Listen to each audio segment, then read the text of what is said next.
Captain பத்தி பேசுறதுக்கு நிறைய விஷயங்கள் இருக்கு. நம்ம அன்பா கேப்டன் கூப்பிடுவோம். எங்களுக்கு லொகேஷன்ல வந்து உண்மையிலே அவர் தான் எப்பவுமே கேப்டனா இருந்திருக்காரு.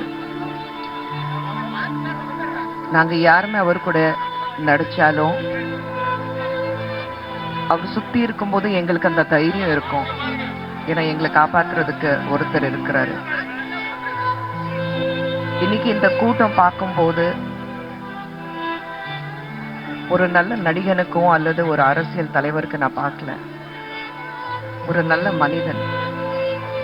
யார்கிட்ட கேட்டாலும் சொக்க தங்கம். விஜயகாந்த் சார் மாதிரி ஒரு நல்ல மனிதர் பார்க்க முடியாது. சினிமா இண்டஸ்ட்ரி மட்டும் இல்ல, மக்களும் நீங்க பாத்தீங்கன்னா யாருக்கும் ஏதாவது ஒரு பிரச்சனை இருந்தா முதல்ல இறங்கி வேலை பார்க்கிறவர் தான் கேப்டன் இருந்திருக்காரு. அவர் வந்து இன்னைக்கு நம்ம மத்தியில இல்ல சொல்ல விரும்பல. நாங்க அவர் என்னைக்குமே நம்ம கூட இருப்பாரு. அவர் கூட பல படங்கள்ல நடிக்கிறதுக்கு வாய்ப்பு கிடைச்சிருக்கு. அதுவும் தாண்டி அவர் எதிர் வீட்டுல கொஞ்ச நாளைக்கு இருந்திருக்கேன். அப்ப அவர் பார்த்திருக்கேன்.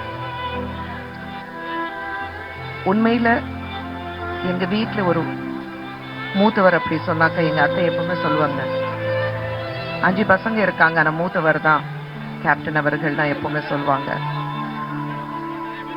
அவர் எங்களை பொறுத்த வரைக்கும், இந்த மக்கள் பொறுத்த வரைக்கும், தமிழகம் பொறுத்த வரைக்கும் எப்பவுமே ஒரு நல்ல மனிதர். அப்படி யாருன்னா கேட்டாக்கா கேப்டன் சார். அப்படிதான் நம்ம எல்லாரும் சொல்லுவோம்.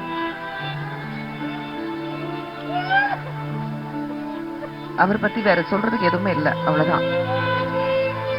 ஒரு சொக்க தங்கன்னா அது உண்மையில கேப்டன் மட்டும்தான்.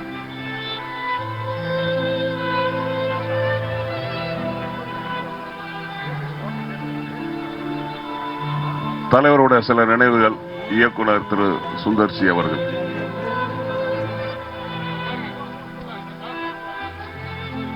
நடிகர்களில் ஒரு மாமனிதர் நான் சொன்னா கேப்டன் அவர்களை சொல்லுவேன். தனக்கு என்னன்னு எந்த பிரச்சனைக்கு ஒதுங்கி போகாம மற்றவங்களோட பிரச்சனையை தீர்க்கறதுல முன்னாடி வந்து நிற்கிறது சினிமா இண்டஸ்ட்ரி ஆகட்டும், பொது வாழ்க்கையிலே ஆகட்டும், அந்த மாமனிதன் கேப்டன் அவர்கள். நானே வந்து சினிமாவில் வந்த புதுசில் ஒரு இன்டர்வியூவில் நான் சொல்லாத சில வார்த்தை வந்துடுச்சு. ஆனால் கேப்டன் என்னை கூப்பிட்டு நீ வளர்கிற காலத்தில் இப்படிலாம் பேசக்கூடாதுன்ட்டு எனக்கு அறிவுரை சொன்னார். அந்த மாதிரி எந்த பிரச்சனையாக இருந்தாலும் திரை உலகமாகட்டும், எங்கேயா இருந்தாலும் சரி சரி முதலெல்லாம் வந்து நிற்பார். அவரோட உதவி இயக்குனர்லாம் ஒர்க் பண்ணியிருக்கேன். அவர் ஷூட்டிங்கில் மட்டும் எல்லாருமே பாதுகாப்பாக உணர்வோம். ஏன்னா கேப்டன் இருக்காருங்கிற அந்த ஒரு தைரியம் எல்லாத்துக்கும் இருக்கும். அப்படிப்பட்ட மாமனிதரின் மறைவுக்கு எனது மனப்பூர்வ அஞ்சலிகள். அவர் குடும்பத்தாருக்கும், அவர் தொண்டர்களுக்கும், ஃபேமிலிக்கு எல்லாத்துக்கும் வணக்கம்.